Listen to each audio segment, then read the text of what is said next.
Oh my god, it's not giving. Period, Yes. sis. It was supposed to give, but it didn't give. Oh my god, yes. He really thought he ate that? No. Here's my 13th reason. Go off, Yes. sis. You ate and left no crumbs. Hi, I am Kenya, and welcome to my YouTube channel.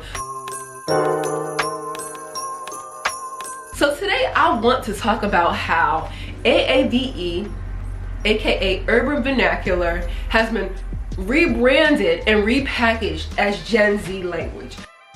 So earlier today I was watching the BBC YouTube channel, which is the British Broadcasting Corporation, and they were talking about Gen Z language.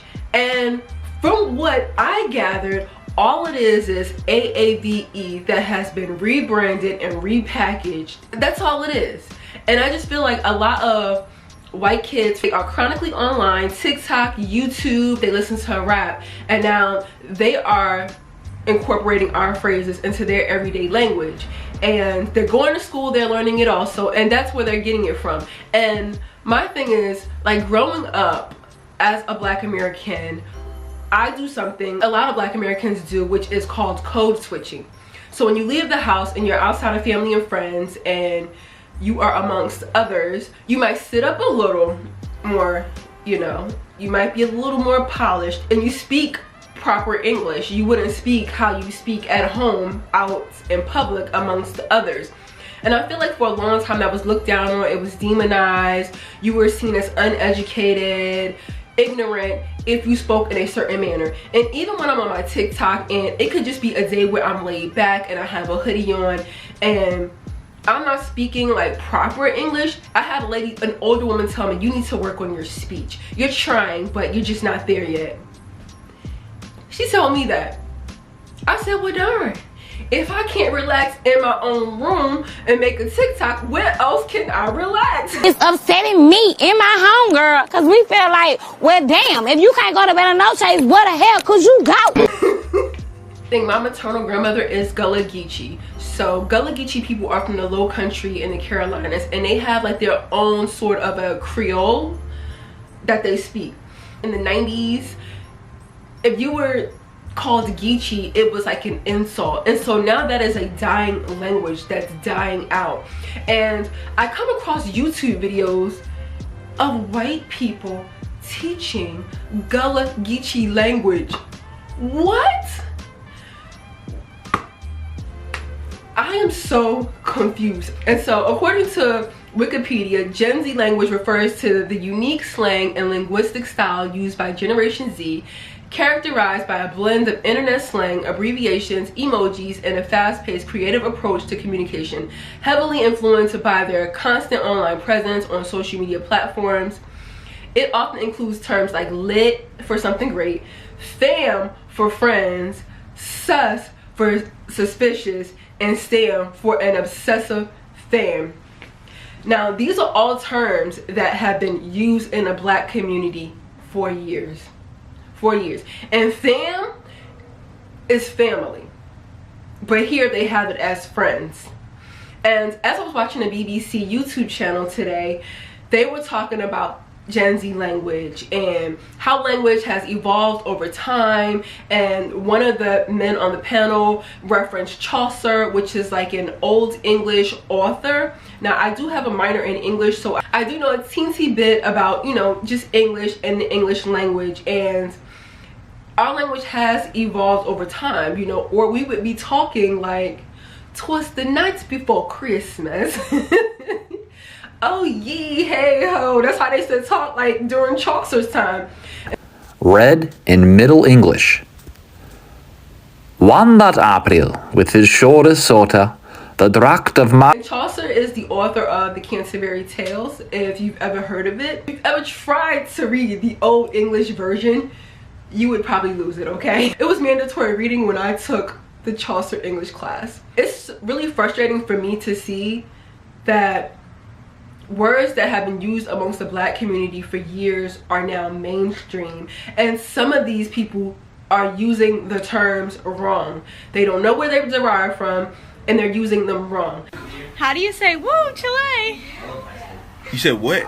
Woo Chile. Woo Chile? Like W-H-E-W Chile. Chili? It's woo, child. Now, I'm not saying that I don't use words from other cultures. Like, I always call someone a waste man. A waste man. Now, that's a Jamaican term.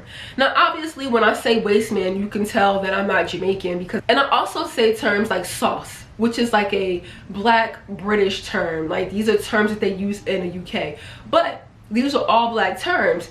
And when I was watching the BBC YouTube channel earlier today, I'm gonna try to link the video below so you guys can check it out yourself. One of the ladies on the panel basically said these words heavily derive from the black, and she said Latino community in the US. So that's a whole different topic. The way that black Americans are so influential throughout the world, it's insane. It's quite flattering in a way that our language has crossed not just state lines, but the ponds and the seas. And I can remember being a kid in the 90s, and one way to know where another black person was from was how they spoke, the terms and the words that they used. Would it be a dead giveaway for which region of the country that they are from? So if you're from New York, you would say something like yer, or yo, or it's a brick out here, to say that it's cold, you know? If you are from Chicago, Chicagoans always say, ho, is you cool? Like, I know you are from Chicago. What's up, man? I know you are from Memphis, Tennessee. That was hella funny. I know you were from the Midwest, you know? Baby, let me get a cold drink. I know you were from New Orleans, you know? Like, there are just certain terms and phrases and accents and dialects to let other black people know which region of the country you are from. And each region of the country, we have our own culture as black people. When I get on the internet and I see white kids using AAVE, and they're just mixing up all the different terms, it sounds crazy. Hey! Hey! Do you know them? No. But in the club, we all fam. What? In the club, we all fam. In the club, we are all family. Are you racist? It just seems like you're cosplaying our culture in a way. Even for me, being a black person from New Jersey, when I try to say certain southern terms, it doesn't hit the same as when people in that region say it. So if I'm eating food and I say, yo, that food was bussin'. Yeah, I'm black and I use the black term, but I'm clearly very much from New Jersey, if you get what I'm saying. Like, it just doesn't hit the same. I can't walk up to someone and say, what's up, man?